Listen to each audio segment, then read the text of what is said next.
The village nestled beside the Aora River, a serene and picturesque waterway that wound its way through the heart of the land. It was a small village, humble and alive, where every face told a story of resilience and unity. Its lifeblood was the river, a source of sustenance and a symbol of continuity. The Aora, with its gentle currents, provided for all, nurturing the land and its people with unwavering generosity. It nourished their crops, quenched their thirst, and sang them to sleep with its soothing lullabies, a constant companion through the cycles of day and night. Generations had lived and loved on the banks of the Aora, their lives intertwined with the river's flow, their memories etched in its waters. It was more than a river. It was their protector, their provider, their friend, a silent witness to their joys and sorrows. Each morning, the sun's first rays kissed the Aora's surface, awakening the village with a promise of a new beginning. They painted the water with hues of gold and crimson, a breathtaking spectacle that heralded the start of another day. The villagers would greet the new day with gratitude in their hearts, their spirits lifted by the river's tranquil presence. The river's constant presence was a silent promise, a promise of life, sustenance and harmony, a bond that could never be broken. As long as the Aora flowed, their lives would flow with it, a testament to the enduring connection between nature and humanity. Ilara, a young woman with eyes as blue as the deepest part of the Aora, embodied the spirit of her village. Her presence was a beacon of hope and tranquility, much like the river that flowed through their lives. She was known for her kindness, her laughter echoing like the river's music. Her joy was infectious, spreading warmth and happiness to everyone she met. The villagers often said that Ilara's laughter could heal a broken heart. Ilara's father, a woodcarver, had instilled in her a deep love for the Aora. He was a man of few words, but his hands spoke volumes through the art he created. Each piece of wood he touched seemed to come alive with the essence of the river. He taught her to listen to the river's whispers, to understand its moods. Together, they would sit by the river for hours, absorbing its stories and secrets. The river, in turn, seemed to embrace them, sharing its wisdom and serenity. The Aora speaks to those who listen, Ilara. It tells tales of ancient times, of joy and sorrow, of life and death. It is a living entity, a guardian of our past and a guide to our future. We are but caretakers of its beauty, forever indebted to its grace. Our duty is to protect it, to ensure that its waters remain pure and its spirit unbroken. The river gives us life, and in return, we must honor it with our care and respect. He carved intricate figures from wood, each one telling a tale of the river. These figures were more than just art. They were a testament to the bond between the people and the Aora. Each carving held a piece of the river's soul. Ilara, her heart brimming with affection for her father and their beloved river, carried his words within her. She knew that her destiny was intertwined with the Aora, that her life's purpose was to continue the legacy of guardianship her father had begun. She felt an inexplicable connection to the Aora, a bond woven from love and respect. The river was not just a body of water to her, it was a living, breathing entity, a friend and confidant. Ilara vowed to protect it, to listen to its whispers, and to ensure that its stories would be told for generations to come. One day, the Aora's song began to fade. The river, which had always been the heart and soul of the village, started to lose its voice. The once vibrant current slowed to a trickle. The water that used to gush with life now barely moved, whispering its sorrow. The riverbed, once hidden beneath the flowing water, began to appear. Stones and pebbles long submerged now lay exposed to the harsh sun. Cracks snaked across its surface. The earth, thirsty and parched, split open, revealing the severity of the drought. Panic spread through the village like a wildfire in a dry season. The once peaceful community was now gripped by fear and uncertainty. Their lifeline, their protector, was disappearing. The river that had sustained them for generations was vanishing before their eyes. The river, it's drying up.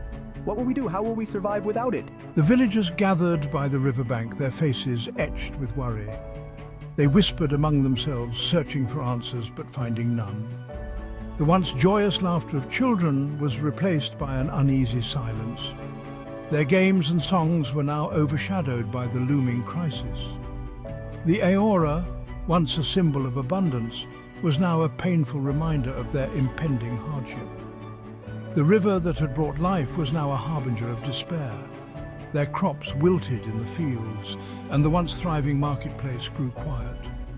The bustling trade and laughter of merchants were replaced by an eerie stillness. Fear, like a venomous serpent, began to coil around their hearts. The uncertainty of the future weighed heavily on their minds as they faced the grim reality of their situation. The elders of the village huddled together, their faces creased with deep worry. They spoke of ancient tales, legends passed down through countless generations, legends of a river spirit, a powerful entity that resided within the Aura's mysterious depths. They spoke of the spirit's generosity, but also of its fearsome wrath. The river provides for us, but it also demands our utmost respect. We must have forgotten our sacred duty, neglected our offerings of gratitude. The villagers listened intently, their fear turning to a chilling realization. They had indeed forgotten their ancient pact with the river spirit. They had taken its boundless generosity for granted. Ilara, her heart heavy with the weight of her village's despair, wandered to the riverbank. She sat by the Aora's edge, its silence deafening. The moon, a silver crescent in the night sky, cast long dancing shadows across the dry riverbed. You grieve for the Aora. A voice, soft as the rustling of leaves, yet clear as the chime of a temple bell, whispered in her ear. Ilara turned, but there was no one there. She shivered, though the night was not cold. The river feels your sadness, child. It yearns to flow again, to nourish, to sing. But it can only do so if it is given a gift. A gift? Ilara whispered back, her voice barely audible. What could we possibly offer that would appease the river?